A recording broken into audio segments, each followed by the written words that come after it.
everybody. Welcome here to the LCS. I am Freak, and I'm joined here with a jovial Joshua. I did that in every rehearsal, and you didn't laugh. I didn't see it before. I was looking at you. I just assumed you were jovial. The jovial Joshua Jat Leisman. We're live from Los Angeles, and it is time for TSM versus MRN. The last time these guys met, it was at MLG Anaheim, and TSM had a very convincing 2-0 victory. But since then, MRN's revamped their roster, and as we saw in the live qualifiers just a month ago, they're kind of the comeback kings. So the one thing that people don't know much about MRN's devastating loss yesterday against Dignitas is Echo was pretty much on his deathbed that game. He threw up right before the game. He had a garbage can right next to his place. They were just ready to pause the game because they thought he was going to throw up again at almost any moment. Hopefully he's feeling better today because it really hurts when your mid laner just isn't physically there to play. And TSM's also going to try to push their early game advantage with those 2v3 tower dives. Well, sure. Again, we talked about them being these comeback kings, so we'll see if they can do that. And one of those champions they've been running like all the time was Renekton, Dyrus 3 times in a row. And yesterday we saw nothing but Renekton in every game. Today we haven't seen him yet. And Dyrus's Renekton is going to be pretty important for him. Like you said, all 3 games. 6.0 KDA I think I saw somewhere. So if he picks Renekton again, it'll be really interesting to see if TSM's just going to stick with what works or if they're going to mix it up a little bit. And of course, speaking with Dyrus, he's a pretty star player. He's cool, bro. He's a top laner. He's awesome. But we actually came back and talked with his dad, Dadris, over the World Championships, Season 2 Championships last year. We caught up with him, sorry, again, we caught up with him during the last year's playoffs, and we had a pretty emotional look at those two's story. My name is Dyrus. I'm a professional League of Legends player, and I play top lane for Team Solo Mid. Hey, I'm Mark Hill from Hawaii. I'm Dyrus's father. I'm here to support my son in this championship. My relationship with my dad, he got me into baseball, he got me into karate. I think a father's job is to make a man out of his son, not to baby him. I'm not the nicest dad, so don't get fooled by that. After high school, he took me in for plumbing because he wanted to send me into a direction. Plumbing, it was easy at first. Sometimes I get caught sleeping on the job and I get yelled at. Yeah, I fired him a couple times working for me. He just started. He did learn a little bit, but his heart was always in the game. So after he fired me once, he wanted to send me to plumbing school, and that's when I had to make my decision. I was like, Dad, I don't really want to go to plumbing school. I want to do computers. And he's like, well, son, I'm going to have to fire you. Get out of the car and let's go home. So from there, he let me off, and I didn't know what to do. Found out so many months later, because we were kind of at odds, we weren't really talking, that he was going to move to New York. You know, my sister, who passed away, his auntie, said, you need to go talk to him. I said, what are you talking about? He said, he's pro level. And I said, what's that mean, pro level? That means they can make a living playing. On the last day, he came over to the house and talked to me, and we made up, and it was a really emotional moment, and we bonded a little bit. And this is my first tournament, and I guess this one's significant because of it's kind of a reality that my son has made something of his life at such a young age. As a father, that's really important. So,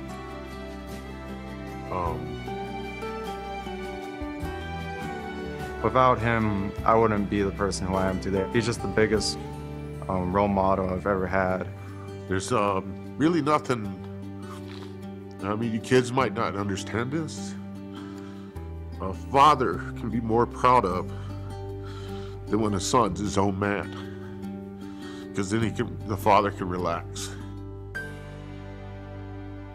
All right, there you see him on your screen, Dyrus right there. Biggest role model, Dadris. It's such a touching story, just the way he's been able to rebond with Dyrus and what that's done for their relationship. It's awesome. It is pretty awesome. And of course, speaking of awesome, our blue team for the first match, TSM.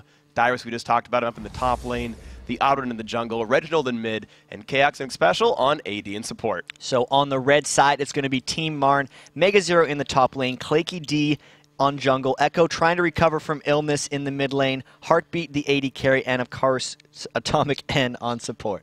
Yeah, and we'll see if they can do that. Again, we talked about Echo being sick yesterday. Hopefully he's recovered pretty well. And, I want to see these guys come up and do really well. TSM, they said, actually I talked to Reginald before the game today, and he said that he actually threw that game against Dignitas and that they should have been able to win it. You saw that level 2, or sorry, the double kill with double buffs being taken away like really early on in the game, and Reggie was like, we should have won, I threw it away, I'm going to do better this time. And that's one of the swingiest interactions that actually exists in League of Legends, is if your double buff jungler around level 3 dies and hands that double buffs to the enemy team, it really, really pushes the game in one direction. That actually happened in Marn's game against Dignitas as well yesterday when Claky D got caught out. So both of these teams really know what that's happening. So we might actually see a bit more of a passive early game. We'll see if the guys can do it, of course. Like, I mean, the thing is, like, TSM is an aggressive team, though. You talked about it in the beginning, really, that TSM have been guys. 3v2 tower dives. 3v2 tower dives, man. Chaos talked about it. Crumbs talked about it when he was up there and said that we actually know TSM does this normally. We're in a Champions Select. We're going to see what these guys are up to. And, yeah, you're seeing TSM really put a lot of pressure on early. So, in my mind, I can't see them being like, well, we give up double buffs once, we're going to stop playing aggro. And the thing is, the double buffs weren't given up in their initial 3v2 tower dives, so they're probably still going to try to do something like that.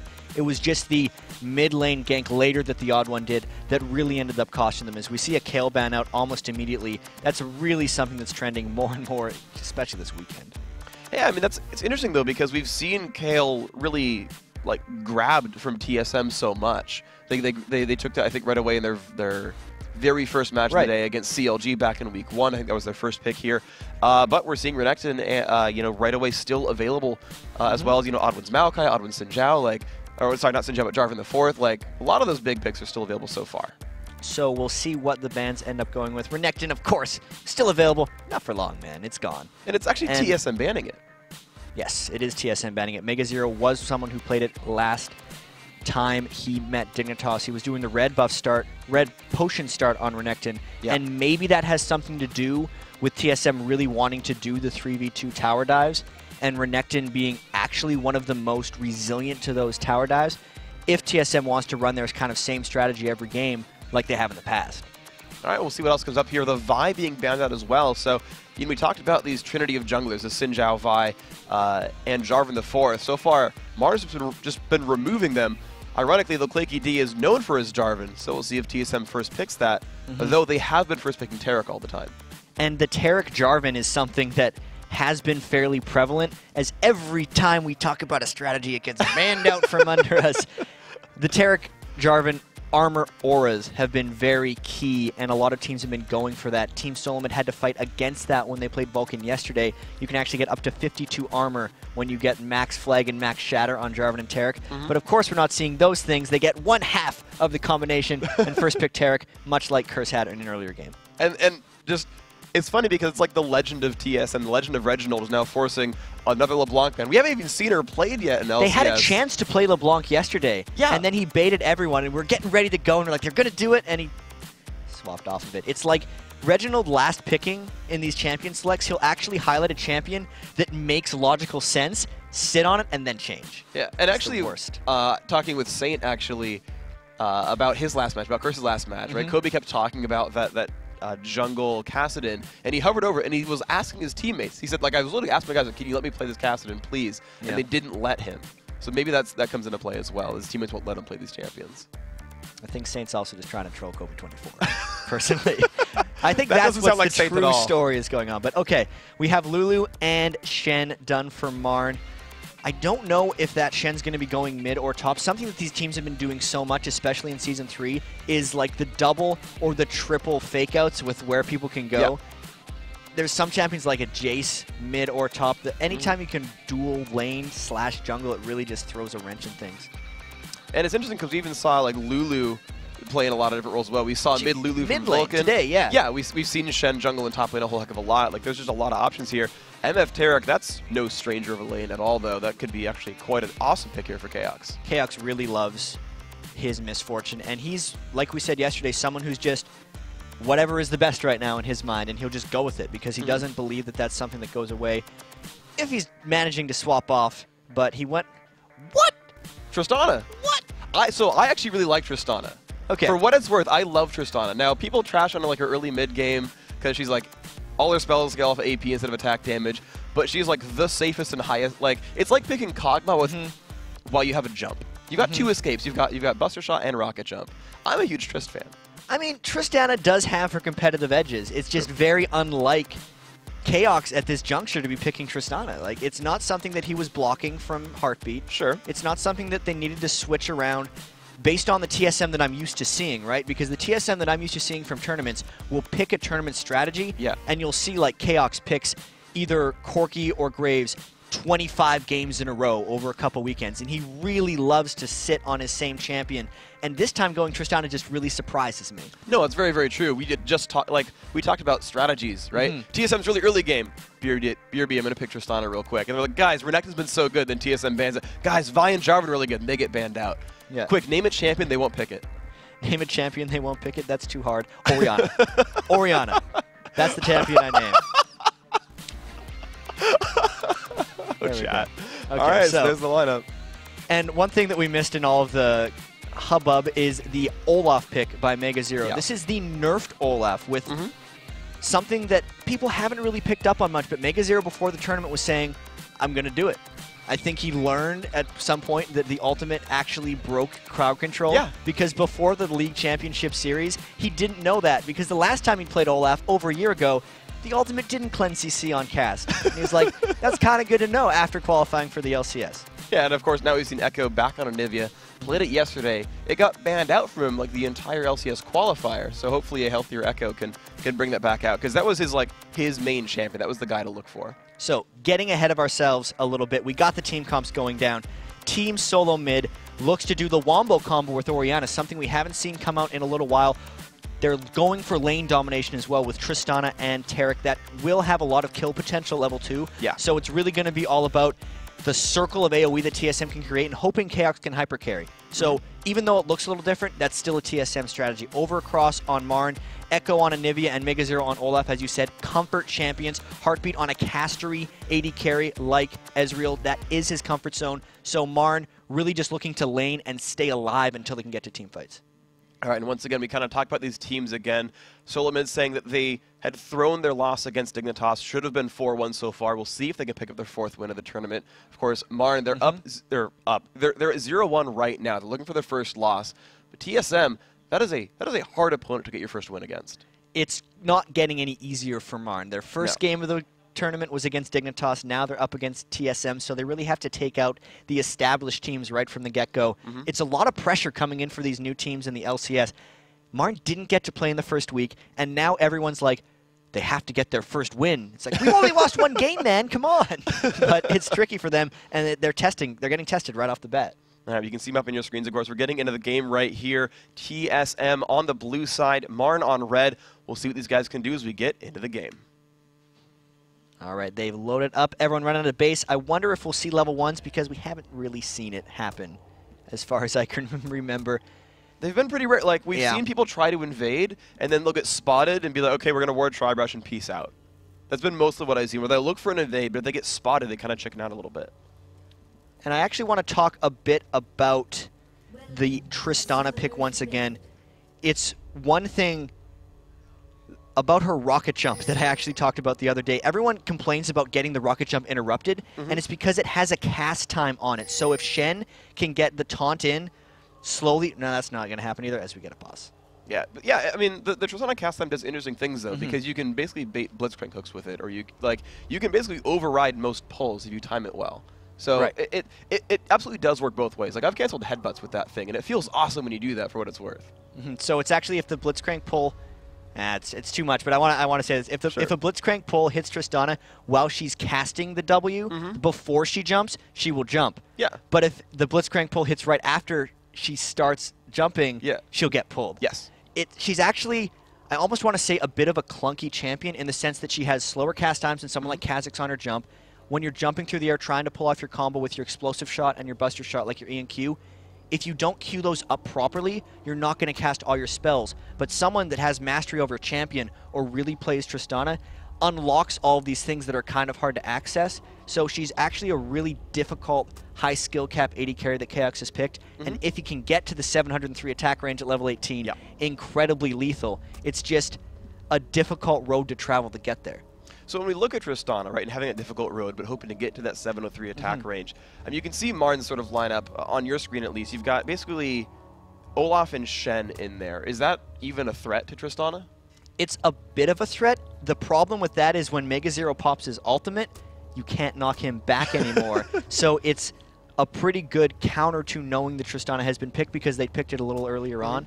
And actually, while we work on this technical difficulty, seeing as Echo is on Anivia against Reginald, this ties in a little bit to a story you wanted to tell about Mega Zero and Reginald back in beta. All right, so back in beta, Mega and Reginald were both known as really, really good Anivia players. They both played AP mid, or mid, because everything was thrown mid lane. Yeah, everything was solo mid, which is actually kind of how they got the name solomid.net, but that's a totally other story. No, but basically, they had a bit of a beef together, and so Reginald challenged Mega Zero, 1v1 Anivia mid, loser quits LoL. Right. And if I remember it properly, I think Reggie pulled minion aggro right before he got egged, and Mega wins the duel at like level 2. And Reggie was then forced to quit LoL. And he didn't, and you know, to his credit, he's now one of the best League players alive. But back 3 years ago, this man was forced to retire by Mega Zero. It's all a sham. It's all a sham. He should have been gone forever ago, and Mega Zero should be the captain of Team solomid.net. Everything could be different. This should be like an alternate reality. We should go back. It's like an episode of Fringe or something. If Reginald didn't exist, what would happen? If Mega kicked out Reggie, what would happen to the world? Would it even be called Team Solo Mid? What would it be? Would League of Legends even exist? I don't know. Everything could be different. We owe our success to you, Reginald. Andy Din, you are the man who's made League of Legends what it is, and we all appreciate it. So I want to talk maybe a bit more about these team comps. There is a mouse problem on Marn's side. We're trying to get that solved as quickly as possible. Guys got to keep themselves warmed up. They just need to get some cheese and a trap so they can get that thing out of there. Some cheese and a trap. To get the mouse. There's a mouse problem. They already have a mouse problem, man. Oh. Right, it's to kill the mouse. Get the mouse problem out of there. Because I was thinking with cheese, you're just going to attract mice. Okay, you're right. We thought of different ways at it, but we got it going on. Okay, so, you know, we've got actually comfort picks back here, though. Odd one up on Maokai. Like, Reginald's been learning Orianna for a while. Like, this feels like comfort on both sides, really, actually. Like, when you kind of break down these picks, it's like it's kind of like the old guard for all these people, the champions they really like to play. And we'll see if Team Solomid can kind of pull off their play style that they like to do so much. This goes back almost all the way to Season 1, and when they were dominant in Season 2, they haven't changed. They've changed a lot in the champions they play. Sure. Only slightly in the champions they play, actually, now that we see Maokai coming out. But their general style is Odd One will support Reginald almost more than any other lane, and that is brought out when they do a pick like Maokai. He really tries to get Reginald going because Reginald will sacrifice himself to get the team working. He's fine dying. He's fine for trading kills. Yeah. Dyrus is also kind of just like his tag team buddy that when they decide to go in, Dyrus flies in as fast as possible as well. They used to do this kind of stuff with Vladimir and Kennen, actually. Dyrus would fly in, get really low, pop his blood pool. Reginald would run in with Kennen right as he's about to come out of blood pool because everyone was focusing around waiting to kill Dyrus. Then Reginald was pop his Kennen's Zhonya's, and they synergize really well together. We'll have to see the same type of thing. Odd One's going to get Reginald going in mid lane. Then Dyrus is going to fly in, and as soon as they go for Dyrus to crowd in around him, Reginald's going to pop the Orianna ult, and they'll try to get that. And then Chaos will sit back, and he's really the first big-time American player to popularize the never die AD carry, right? Yeah. He plays substantially more passive than some of the other AD carries, so he's always alive at the end of fights. But that complements so well the over-aggression that Reginald puts on the rest of the team. So that's really their whole play style kind of tried to round up. They're probably, if they were listening to this, they'd probably be like, that is nothing like we play Jet. But that's exactly what I recognize, and I think it's fairly accurate. It's actually interesting you bring that up as well because yesterday I actually alluded to an Amy that Mock Noon did, and he was asked what are the sort of types of AD carries. Right, he said there's three main player roles, and one of them is the never die AD carry, such as Chaos and such as Score. Also, he was a KT Roaster B80 carry who had like a 16 kill death to test average throughout the entire tournament. Yeah, and then there's ones who will go in just to deal damage and will like just risk themselves for a kill, and that just looks like I'm a cutie pie basically at all times.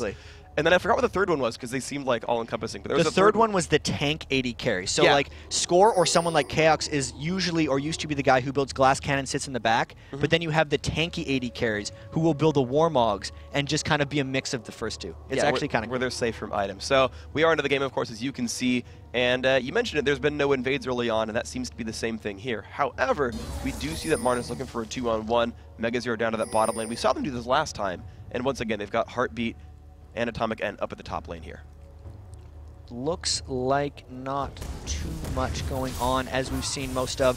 One thing that these teams need to put a huge amount of importance on, though, Freak, is paying attention exactly to the early wards, because they do not want to give up those jungler double buffs, which were killer for both of these teams yesterday. So it has to be in the top of their mind to not get counter-ganked once the jungler has the doubles. And right now we actually see that there are actually wards at the bottom side of mid for both teams, but Echo's covered actually by 2 wards already, so I can't see him getting ganked by Maokai too much. Really, really knowing what TSM is going to be going for, right? Yeah. Because we know that the Odd One loves to gank mid, and he will just have to be overly patient if he's trying to execute anything mid. Otherwise, he's going to waste a lot of time trying to kill Echo. Yeah, meanwhile, though, we talk about who's trying to get killed right here, and MegaZero already being zoned out fairly well by this Taric Tristana lane. Actually, the very first time we saw MegaZero in a 1v2, he got dropped down about 10% by... Oh my gosh, Mega taking so much damage at the bottom lane. Exhaust is on as well. Can he get out? He's got Ghost on. One more attack. Is it going to be enough? He flashes for it. Kayak's going to rocket jump back out. 400 gold for him. Oh my goodness, that was so well executed. We touched on it briefly in the pregame about the kill potential at level 2 for the Taric Tristana lane, and they went immediately for MegaZero on that. The tower tanking, ports back into lane by X Special, and then Chaos knowing he could flash into tower range because he would get the refresh on his rocket jump once he got a killer assist. So they didn't even need to do the 2v3 tower dive at the start. They might try to do it on the rebound, but I feel like they're a little low to be able to make this work. Mega actually checked the tri-brush. Odd One already metagamed him, though. It's actually sitting around behind the brush. Mega does not know he's there right now. We'll see if that happens. Clicky D is nearby, and now he's on turret. Here comes the Odd One. He's got the stun. Here comes Twisted Advance. The rocket jump on there as well. Especially actually flashes out of range, and now MegaZero's taking all the damage. Odd One is there. Here comes Clicky D. Can he taunt him back into turret range? Not quite. And Reginald comes to show up and as well support this. No it's way. Actually a 4-on-1 tower dive. Clicky D flashes away. They're going to keep aggro going. is gone. They are still going in, but KX has aggro. KX will go down. He picks up the kill back onto Clicky D, but it's 3-1. That is by far worth it for Team Soul Mid because all 3 of those kills went to Chaos. This is not a surprise to anyone. This is pure execution by Team Solo Mid. They did outplay MRN even more strategically by sending Reginald down there to make it 4 members because they knew that MRN was going to know that the 3v2 was going down. So soon enough, we're just going to have 5-man fights down at the bottom lane in TSM games at 4 minutes. But that was just another example of them outplaying their opponents with their amazing coordination on the early game tower dives. Absolutely. Now, look at the top lane, of course. We're seeing the fruits of MRN's labor, at least. No gank for them, but at least they're getting the turret low. But, yeah, and I was going to say, like, Darius has teleport as well, so we might see those 5-man dives eventually. I like, want to dwell on that dive, though, because, like, X Special walked in to take 1 turret shot just to flash out, to just, like, donate 100 health to a teammate to take 1 more turret shot. These guys have done that dive so many times that they know exactly how to time the turret aggro and bounce between each other. Yeah. So we're going to recap these lanes. Of course, we got Echo chilling up in the mid lane. Of course, has a minor minion kill lead over Reginald, because Reggie did, of course, roam out right there. We see again in the top lane that turret taking more damage, but, oh no, they put a new ward down. I was going to say it had expired, but Odd One is spotted walking around the bottom here. And we want to see how MegaZero is able to adapt from this because he was the carry for MRN in the qualifiers, and teams have really focused on shutting him down. Dignitas did a very good job of keeping his Renekton down. He's going to be in a 1v2 almost every game, and now that he's already died to a couple dives, they're completely just going to try to kill his turret here. They had the disadvantage of the top lane themselves where Darius is getting his turret low. They're going to try to counter it right here. And it's just the pressure they're putting on the bottom lane over and over. Darius actually going for a kill up top solo. He's trying to find it. The exhaust goes on, though. Heartbeat's going to go for the counterattack. His attack speed's been shredded, though. No teleport or way to support that. Darius will be safe here. Clicky D, though, under the turret, taking a lot of punishment. Odd One drops aggro. KX going to jump out of range. Will fall down, though. MegaZero gets 1 kill for his troubles. And, of course, with minions, TSM are able to walk right through that, but a 1-for-1. Boy, they love doing that tower dive. They are going to continue to hammer that and Marn is going to continue to try and answer. I wonder if Chaox is going to fall behind in levels because Tristana actually has a power dip in the mid game that sometimes can't be bypassed. Since he's taking so long to get his levels up, means his attack range might not be there in teamfights. He does have to be cautious to not let that happen. It'll be an interesting trade-off because, of course, he's super rich in gold. He's already got a BF sword for himself. So I am curious to see how that attack range compares to his item build so far. But we're just seeing Mega getting pressured on that turret, of course, still slightly keeping that one alive. The turret is exceptionally low. Flaky D is going to cover the lane while Mega's not going to recall. He was about to, but looks like they're going to two-man this turret for now. However, KX is coming back in. And Odd1 is still keeping his presence up. He would only have the mana for one Twisted Advance and no other spells, but just the knowledge that they've been dove so many times in the past and the turret was a couple hits away, Team Solomon is able to clear that one out, and it's going to be a straight-up trade in the top lane as both turrets fall at 7 minutes. Actually, one thing that's interesting is Heartbeat has double the minion kills of Chaox. So you talk about him falling behind in levels, and of course he's been dead for a long time. He's actually suffering heavily in minion kills. It's still given him a 600 gold lead, but it's not as crazy as you would have expected from a 4-kill lead. It's what Chaox has to be careful of, because the straight-up aggression and the fact that he fell twice to the turret and Olaf means that Heartbeat was able to free farm in the same way. 66 to 30, as you say, is a pretty large lead in minion kills. It's just a matter of the 4 kills. I think Chaox came out way ahead there, man. Yeah, I'm absolutely right. We just saw the gold lead, of course, on the screen down there. You see the gold lead at the top of your screens as well. TSM up 700 gold right here. But this definitely looks different from Marn, both versus Dignitas, and Marn versus TSM back from MLG Anaheim. So certainly a closer game here. Reginald being given away this golden buff right here. He's going to be pretty happy about that one. Echo not grabbing his just yet. Of course, Shen had started red buff, so a bit of a timer still left on that. And we haven't talked at all about the other lanes because there's been so much tower diving going on, but Reginald did start with that crystalline flask on Orianna, and he's getting out-farmed a little bit by Echo, so the normal mid pressure that the Odd One historically had put on mid lane for Reginald hasn't been there, and hopefully Echo is feeling better because he is doing a pretty good job. Pre-6 out-farming Orianna as Anivia is quite an accomplishment. And of course, as soon as he gets golden buff, have fun with Glacial Storm. But Oddwin, though, he's actually sensed that the golden buff is responding soon. They've already pinked toward that brush. Solo mid, they're actually keeping a bunch of people down here. They are in position to steal away blue. And this is a matter of them knowing they have the turret down as Megazir actually tries to fly in with the Shen ult. There we go, they get the dash on. Great jump by Chaos, keeps him safe, but Xpecial forced to flash away. Nice buster shot while Heartbeat chase. Q goes off, not quite going to kill Xpecial. Let's see what else they can do right here. Looks like it's going to be 0 for 0. Able to repel that one. They know the dragon is up, and they're still going to try to get over control. Marn pink warding the pink ward to clear out that area there. Xpecial, knowing he has no flash, getting out of that area. Not really sure what TSM is going to do next, because after all of this amazing action, they are only up 700 gold free. And yeah, it is just very, very interesting to see. I really like the counterattack sort of just available from Marn. Of course, they traded that turret. You know, getting actually, I guess, shutdown gold on KX is really important as well. We've talked about that. When guys are on killing sprees, they're worth more gold. And so a 0-2 Mega Zero wasn't worth quite as much. And then getting a kill on like on a 1-in-1 or a 3-in-1, KX would really help them quite a bit. And KX now not really able to do much against Heartbeat. He's a level down. He did rush a Phage, which actually isn't that strong of an item to rush anymore since we're in Season 3. I haven't seen many people do that whatsoever. When he gets the Trinity Force, he will be in an okay situation because it's now 3 gold. Yeah, the 3 gold upgrade. But for now, that's not the best situation for KX, despite what seemed like an amazing early lead. So we'll see how that pans out, of course. Like, Ezreal goes back to the base, buys up Boots of Speed, so he's got the movement speed advantage at least. Solo mid have actually put a pink ward down at the Dragon Brush, though. So they're feeling pretty good around the middle of the map, though. Like, they could, of course, challenge for that. Dyrus still has his teleport up, whereas Mega Zero does not. So TSM could force a 5-on-4 against that turret. There is that window where Claky D doesn't have his Shen ultimate that they will be able to work around, and you can see the TSM is looking to keep up their aggressive pressure throughout this one. The farm advantage still coming, I'd have to say, almost to Marn. They're doing a really good job sticking in their lanes, which, you know, they've avoided the disaster, I want to say, that happened yesterday against Dignitas. Yeah, I mean, keeping within 1,000 gold, really, I have to say, like, I don't want this commentary to be about how good Marn is for not quite losing, but actually, Claky D gonna find a stun in the face right there. Here comes the 3 of them. Can he jump over the wall? He will. Lands the talent onto the Odd One. Doesn't get much out of that, but they'd also counter-warded their Golem again, so that's a ward back down there.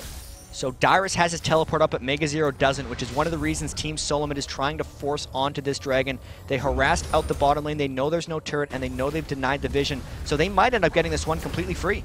Yeah, they've got just a bunch of guys down there. No one is around to support that whatsoever. Nice pickup. It's going to stretch their gold lead up to about 2,000. And TSM, I mean, this looks like TSM, right? They're being pretty surgical with their gameplay so far. They are predictable, at least. I don't know if it's quite surgical, because the way they've been losing Chaos in those bottom tower dives, it did seem brute force and almost a little sloppy. So I still really want to see if it cost them. This Tristana mid-game dip is actually what we would experience right now. If Heartbeat did go aggressive onto them, it might be okay for MRN. Like, Tarek's mid-game is kind of holding on for Chaos' poor weak game because Tarek buffs up so much armor. It's a really interesting dynamic that's going on in that bot lane if they, you know, actually end up to fight and look at each other. And Chaos is sitting on about 2,000 gold right now, so he can get all three components of Infinity Edge and just wait on the combined cost. So he's definitely, if he wants, we can spike up his attack damage decently.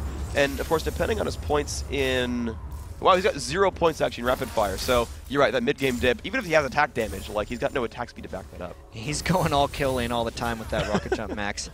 So it is going to be a while until he gets that rapid fire up. A lot of the Tristanas, actually, I remember when Aframu was playing him back when he was on, he's actually TSM Evo? Yeah, TSM Evo. He would max his Q pretty much by level 9 or so. He'd get the 2 points in W and 2 points in E, and then he'd max out his Q on Tristana. But that is a totally different path that Chaos is taking. So we'll see how that pans out, of course. You know, again, you mentioned him that this late game carry, mid game dip. We'll see if KX and the rest of TSM can hold until they get there. Right now, we're seeing Claky D run around in the jungle. KX still on farm patrol at the bottom lane, keeping that 30 minion kill deficit pretty equal here. You know, we said he dipped down from 30 to 66. He's still at 80 to 110, so that's holding on pretty well for him. Top lane, we have Dyrus.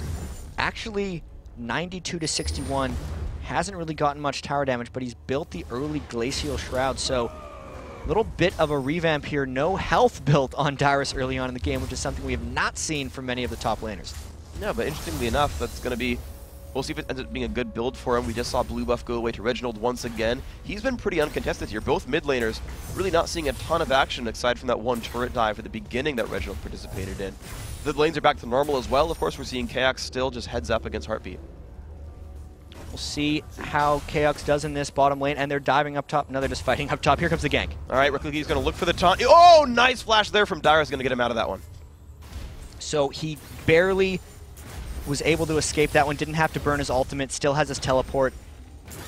Trying to stop him from pushing up, that's MRN. All right, so unfortunately no quick gains for them. Reginald really pushing up the mid lane, but you're seeing the wave clear from Anivia really stop Reginald from getting much, but Reggie actually just getting the Wraiths right there for himself. He's actually right on top of Shen, though. We'll see if that ends up being something. Like, D actually going to disengage, so he's actually respecting Reginald quite a lot as well. Reginald still trying to keep the pressure up. He's now come back a little bit onto Echo. Echo had the edge on him earlier on in minion kills. It's mainly because he's completed his item in Athene's Unholy Grail, but Echo has not completed his item. He's probably going for the Rod of Ages on top of his Chalice of Harmony. It is a bit of a farm fest going on there, and if TSM wants to make something happen, it's going to be maybe another Dragon, because all the kills really happened at the start of the game in that tower dive.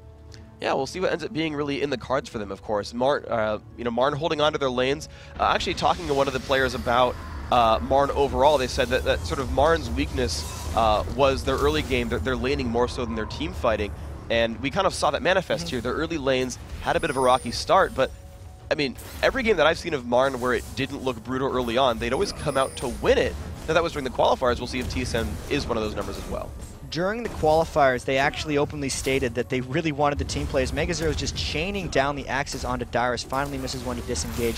But MRN was really just talking about their bruiser comp and how it actually took less team synergy to run, because it was just pick a target and go. And everyone would just try to dive on top of that. Yesterday, they struggled playing the Anivia composition because it was a more balanced approach almost through just having different things to pull off during the game. They're doing a bit better job this time. MegaZero has stated that the team in general works better when they get into team fight phase, he wants them to be able to escape laning phase, and they have escaped the laning phase for the most part here. So we'll see once the team fights break out if they can perform. So looking at the guys on the map right now, if a team fight were to break out this second, looking at the items on the screen, the champion levels, who's stronger on the map right now? It would depend a lot on how the Anivia wall works and if they're able to split up TSM as a team, but the combination from TSM right now might be enough. Dyrus could get onto Heartbeat if he lands his ultimate. They could combo it with Orianna, and then maybe they could come down with it. But if they're cut by the Anivia ultimate, I think there's enough health on Claky D and Mega Zero that they could get through to Chaox's Tristana before he gets a spin or a jump away. Yeah. But it's actually kind of too close to call right now, which might be why the teams are just farming it out. It's an interesting thing to watch. Like, I always like fights where it's not based on gold or the champion. It's like, well, if you play it properly, you're going to be fine. Got a quick pause, of course, for you guys. We'll see what ends up being the case there. But, you know, we've seen just hyper-aggression from TSM, and then we've, like, everyone kind of walked back to their prescribed lanes, actually. Like, TSM re-swapped back up, the Dyrus went to the top, or Marn re-swapped back, and Mega went top, and it's just like, we actually have like a 15-minute laning phase. It's been a really strange development in this game because we're 16 minutes, 46 seconds in right now, and the last kills were really on like the 3 or 4 minute mark, right? So they've really just went back to farming. Marn was like, hey guys, they're diving bot. And they're like, all right, let's put a bunch of people there. TSM's like, they put a bunch of people bot. Let's farm, right? And I think that's what's actually happened right now. These tech problems are probably also weighing on them a little bit. It does add to a bit of a disjointed game. You have a strategy flowing. It pauses, it comes back, and it could be something completely different. I think they might restock on what's been going on to the 16-minute mark and realize, like, hey, maybe we should start putting some pressure up somewhere. Or maybe it's just both teams think they have the edge late game. Could be really, really interesting. Actually, apparently the Odd One apparently caught whatever Echo had or something. Odd One apparently says he's not. Sabotage. The BC Boys sang about this years ago. That's how old I am. And I never thought I'd have to say that. Now I'm talking about myself being old. But yeah, apparently Odd One not feeling great. That's too bad. I mean, if Echo's feeling better, that's nice. But come on, General, you can do this. There's some sickness going around for these guys. You can see he's missing from his spot. So hopefully he's able to clear his system a little bit, feel a bit better. That is really unfortunate. Something is going around. Because all of these guys, I know we said it was Echo was sick yesterday, but Claky D wasn't feeling well either. There's certainly a lot of members around here of the production crew that haven't been feeling well either. I got a bit of a sore throat going on, so I'm a little worried about this now. Riv's been chugging cough lozenges as well. Right. Odd One's back in his chair. Hopefully he's able to get back into the game. The Admiral, the General. The Admiral's a zingy. This is the General Odd One. Yeah, that's true. It's okay. You got it, though. You said it. It's okay. Jat, we forgive you. We still love you, Jat. All right, back in about 4 seconds. We're going to be into the game. Let's see if either one of these teams can actually take some initiative because TSM is clearing out pink with a pink ward at Dragon, which is going to be up any second now. I'm actually a little bit disappointed in Nick Special. He's not running pink Taric. I mean, yes, Valentine's Day is over now, but there was really only one true Taric skin, and that is the fabulous pink Taric skin. I agree. Yeah, thank you. Yes, and I'm sure we will have legions of fans agree with us here. Back to the top lane, we're seeing just laning. Atomic N with a lot of pink wards. They're really, like, in Season 3, I've seen a lot of pink ward battles, like way more than I saw in Season 2. And the big reason for that is because the Oracle's Elixir is only the 4-minute duration, so people don't want to put in the overall investment if they're not roaming the entire map. So the pink wards is really what controls the Dragon fights nowadays. Everyone roaming up around here. Both top laners do have their teleports up. This could be the fight. We see Marn teleporting to engage. All right, that's going to be, I guess you're right there, but they're going to see that Dyrus is right on top of them as well, and they're going to immediately pop up. Heartbeat is going to cleanse backwards, try to get behind a wall. The team has grouped up there as well. Rage is going to get the pull, lands it onto Atomic N. Shadow goes on top to keep him alive. Claky D is going to fall, though, from that. They've found Chaos. Can they get the burst? He cleanses the slow, gets over the wall. He's going to be safe. Actually baits the team pretty well. Reggie picks up Mega Zero. That's a 2 for nothing. They're going to get the root onto Atomic N. There's no turret there to keep him alive. Puts the slow down. That's going to be 3 for nothing right here. And Reggie's in behind. He finds Heartbeat. 1v1 against Echo. Doesn't quite land the Q. Puts the stun back onto him, but Echo now the only one alive. Reggie almost finds the damage, and Odd One is still chasing. Gets hasted by the dissonance. There's a sapling. It will not chase him down. Echo, the only living member from Marn. So you could tell Marn during that pause really just knew they wanted to go in for the fight afterwards. They forced a little bit too hard going into that Dragon fight, and Chaos schooled them over top of that ledge. rocket jumping over for the majority of the fight. As soon as Marn came around to finish him off, he flashed over back to the other end, and that just allowed everyone else on TSM the time to wear down Marn, and Chaos executed at the end of it. That was an absolutely great play, and I mean, TSM had put that vision board down just a minute ago as well. That's what allowed Dyrus to teleport in, and they just forced the engage, like you talked about it. If they can pop up Heartbeat and Reggie can follow up, that forced his flash. The Shockwave forced him to flash away, so really, really good. The Dragon, of course, you just saw that go to TSM. 8-2, the kill lead really theirs. 5,000 gold. This is a very good-looking TSM right now. And the Frozen Heart got completed onto Dyrus as well, so the aura is coming out in that way. He's really just looking to shut down attack speed even more so.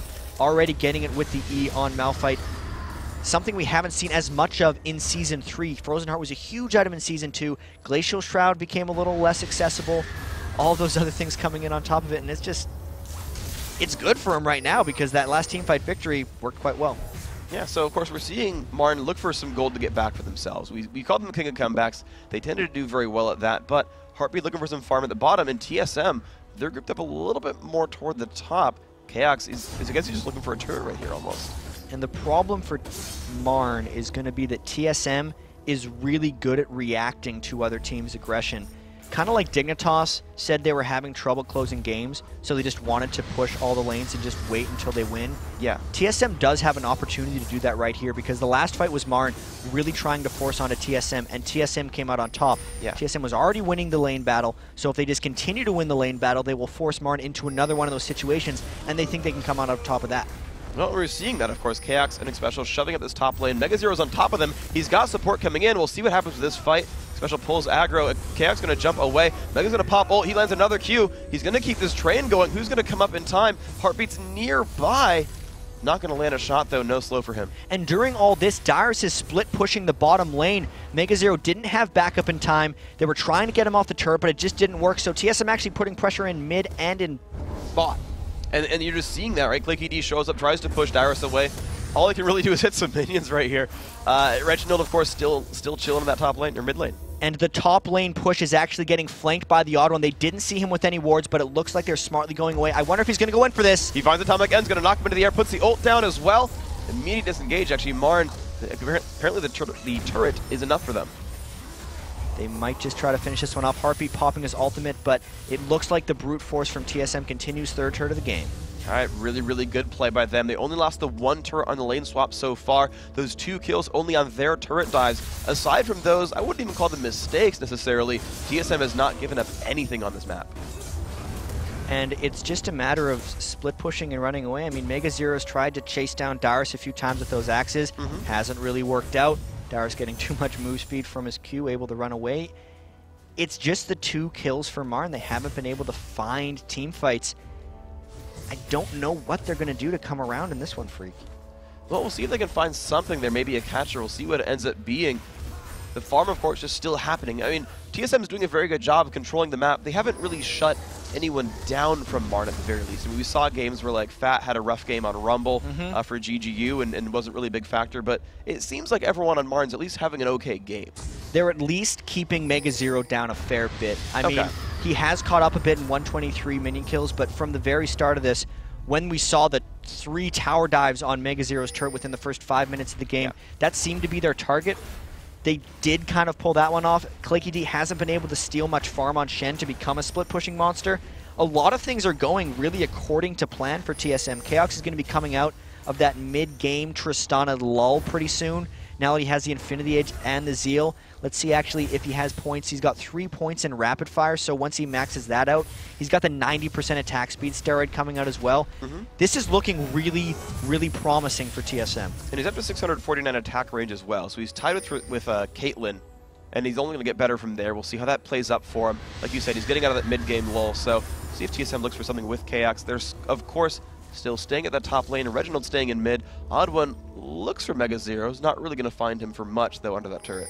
And the ore items as well are coming in for TSM as they're just slowly moving around and slowly pushing the turrets. The Frozen Heart's been completed for a while, but they also have the Locket of the Iron Solari on the Odd One.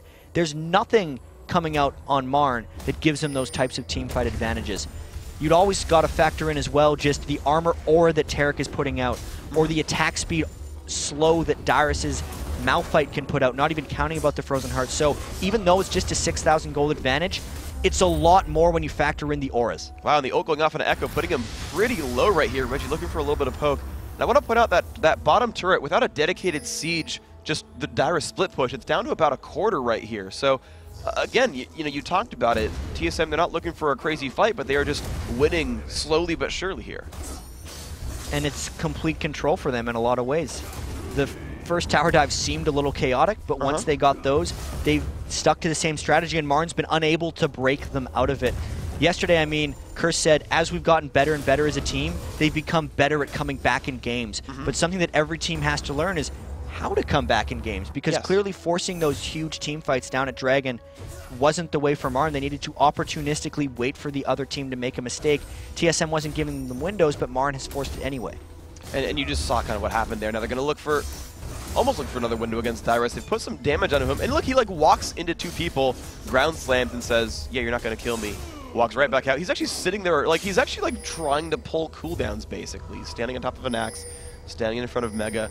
I would expect him to spam laugh at this point, knowing Dyrus. Well, his build is actually pretty smart. He did this yesterday as well, where he would build 2 Giant Spells before upgrading into a Warmogs. He's already got the resistances from his Frozen Heart. When he activates his W, he gets 30% more armor, so he's a ridiculously tanky Malphite. And he's got, the 2,860 health. There's not much Marn can do to him as they take the Dragon. Just want to keep talking about Malphite, because even his passive is working out based off of his max health. Every time he's not hit for a little while, it will take just about 700 effective physical damage just to break through his shield that he gets from that passive. So what is Marn going to do, Freak? We keep going back to it, but they're not making any plays. Well, last time they made a play, it didn't work. So I don't know, like, if you're in this game, what goes through your head? Because you're like, well, we tried to start a fight and that didn't work. If we sit here in lanes, we're getting a little bit outlaned here. What goes through your head here? The one thing that they can't catch themselves doing, which is kind of what they're doing now, is like, it's a tricky balance, right? Because I was criticizing a little bit when they overforced during the Dragon fight.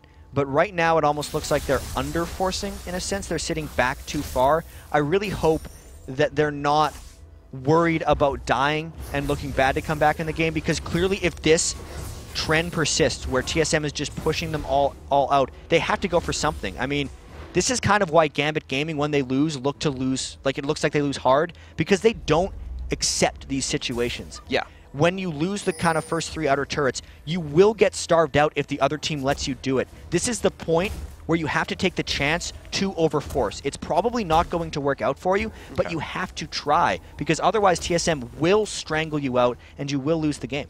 Well, I want to look at map vision for those kind of situations. I know in general we've talked about wards being a really important thing for strangling a game out or turning one wide open. And you're seeing basically TSM's got a number of aggressive wards, and Marn's just kind of warding their own jungle, so they're not seeing TSM a heck of a lot on the map. Actually, Lulu had to flash over a wall when they were trying to force around the Baron buff right there. And it's a matter of them getting split pushed by Dyrus, and at this point they may be too far behind to force anything. They have been getting strangled out. TSM's at the point where they're trying to look around Baron, and Dyrus getting caught up by 2 people, but he's got his flash and his ultimate.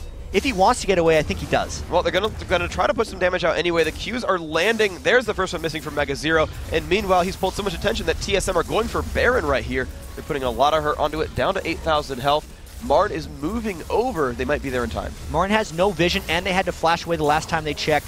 They know the Orion ult is there. Dyrus is teleporting in, but everyone from Marn could arrive there if they wanted to. They're cutting themselves off with their own Anivi wall, and TSM's going to get this. TSM gets it completely for free. They were just so afraid of that Dyrus teleport, it seemed.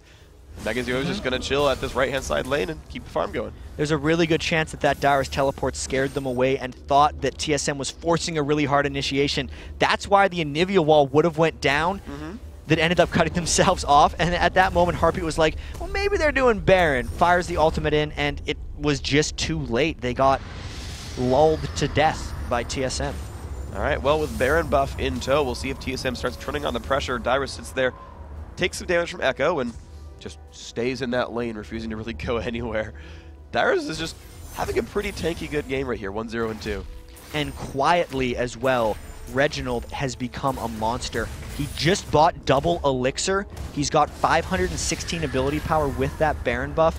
He's sitting at now 28% cooldown reduction without a blue buff. So TSM's looking to force it right now. It's 28 minutes of farming after their initial tower dives. They won the good team fight at Dragon, and now they're looking to just power through. When a team elixirs up like this, it means they're trying to force. And they got the Baron buff as well, of course. Dyrus in the front. This shield's blocking almost all the counterattack damage. The turret down below a quarter. Mega getting chunked actually pretty hard by Reginald, and there is their 5th turret kill of the game. They're going to continue probably to push this one up. You can see Claky D is trying to force some pressure. Split pushing is going to get 1 turret, but TSM with the Baron regen is shrugging off any tower harass they took previously, and they're going to force Mega Zero to come back to base by potentially diving this turret. All right, they're going to group up. They've got the shield on top of Dyrus. We'll see if he looks for anything. The ult comes off from Ezreal. They're pushing down onto this turret. A bit of damage right here. Maokai ult still there, keeping them from doing anything. Marn, they're going to back right off his inhibitor. Looks to be TSM's, but Marn are staying around, actually. If they pull in with the Shen ult, they could always look for a fight. Inhibitor, that's going to be TSM's as well, and they're going to disengage completely cleanly. So they're trading an inhibitor for a bottom turret. That is not a good exchange. Yes, they probably would have lost the fight on the inhibitor, but if you're just giving up your mid inhibitor as an Anivia team who just thrives off of turtling, you may just be giving up the game. So they really have to force or at least fight at the next inhibitor push because they've already given up 1. If they give up a second, they're basically just saying they've lost. Well, Clicky D has taken these 2 turrets on his split push. A little burst of gold there. TSM still looking to play aggressively. Nice ult's going to catch up on an Echo. Can they get the damage there? The Shen ult comes through. Special in front. Mega Zero in front. Great Lulu ult catches 3. Where's the damage going to go to? Mega dropped dangerously low. He's going to get out of that one. Special and Dyrus low. Clicky D falls down. They do trade 1 for 1. Where are the rest of the kills going to go? Chaos still waiting for the turret. Looks like they got out cleanly. They got about 90 seconds left on this Baron buff, and they're okay losing X Special. He was a huge amount of their auras, but they might look to keep taking this one down since it is a jungler for support. Dyrus going in. Right, they put the giant shields onto him. He takes a little bit of damage. Great wall right there. Is going to catch up the odd one. He has to flash as well. The damage from Chaos is nice, but they do force them back, so Marn have held on for now. That was a bit of a display of why Anivia is so good at turtling turrets. As soon as they went into melee the turret, they popped the wall, trapping them in there, and you can freely, because the backline wouldn't be able to get through the wall either to support the damage. But they lost so much in those exchanges. It's now only 31 minutes in. The gold lead exploded to 10,000. That was a big, big win for TSM in those exchanges. Yeah, they're up 10,000 gold right now, 9-3, 31 minutes in. Now again, guys, if you're just joining us on the LCS stream, we're in game 3 of the day. We've got 1 more after this one. We've seen TSM currently sitting at 4-2 right now. They played early today, or 3-2? I believe TSM is... They were 3-2 at the start of the day. Yeah. They have not played today yet. Yeah, they're 3-2, looking to be 4-2. Marn 0-1, looking for their first win of the season so far, but 28-game season, I guess they could wait if they need to. And we're seeing TSM put on extremely, extremely strong early game pressure, and now they're really turning this one into a mid-late game sort of stranglethon. X Special has the Runic Bulwark on Taric, so he's actually providing, if you count into his Shatter, a 40 armor and 30 magic resist aura to the entire team. Dyrus has the Frozen Heart slowing the enemy attack speed. They got the Lock of the Iron Solari shield that Odd One is so good at using at just the right moment. So on top of all those auras, you look across at Marn, and they don't have the auras to fight against it. They are hopelessly behind at this point. Chaos is out of the Dark Ages with that Tristana right now. Triple big items. Infinity Edge, Phantom Dancer, Last Whisper. Close to 703 range now on Trist. He's sitting at, I wish I could read it, 685 at this point. Really just nuking Marn down from range. And the Baron buff is off of them at this point, but they're going to look to continue to pressure. Looks like Reggie re-upped his elixirs, and they're still on the pressure. Look at the damage there on an Echo. Grabs the Lulu shield, but still not in the best place. So the push at top didn't work. Of course, Mega Zero holding off a one-on-one against Dyrus up there. But down to the bottom, TSM, they're definitely looking pretty great. You can see Dyrus right there, just shrugging off damage. 2 turret shots, does not care. Here comes the defense once again. Anivia ult being held there. Echo did pick up a blue buff.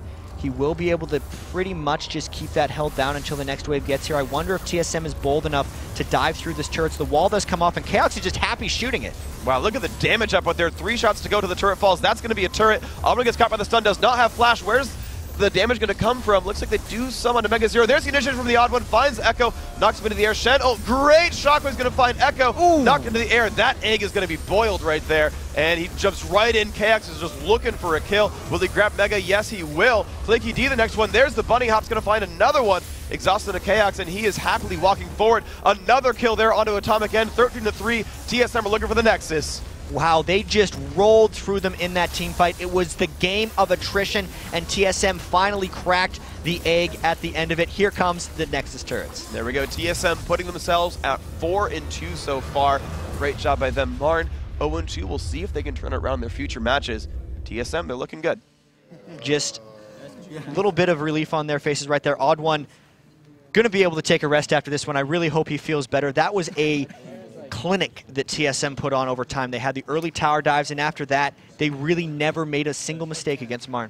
No, they didn't. They had the 3-on-2s that we talked about 7 times throughout the last 2 days. That they are just this aggressive team, but they do an amazing job. These guys. I mean, you called it a clinic. I think you're absolutely right. TSM are just doing great right now. And I want to see how this season progresses for these guys, because there's just so many more games we're going to be getting to see.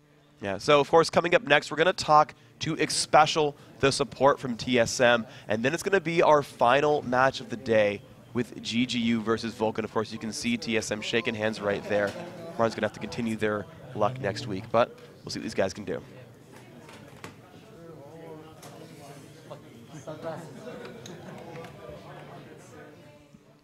But in the meantime, I do want to talk about TSM a little bit because, I mean, they were great. Like, they were, you know. We're going to have Xpecial, of course, on for the interview, as I just said. He did an amazing job so far. I mean, do you have anything else you kind of want to say about TSM? They were pretty great. Well, I just got to say that they need to return to their form, right? And they had a step of it coming in this game, because previously in Season 2, they dominated. They won like 6 months of straight victory. I know Curse has made some comments. I think it was an Elements interview saying, I want to play TSM soon before they just get back on their game, because they did have a big move. They're now living closer to Los Angeles to get this Season 3 underway, and it's a matter of just continuing their preparation and doing well. All right, we're going to have, of course, words from Xpecial to see how that preparation has been going, how that season is shaping up. Once again, guys, GG vs Vulcan is next. We'll be right back.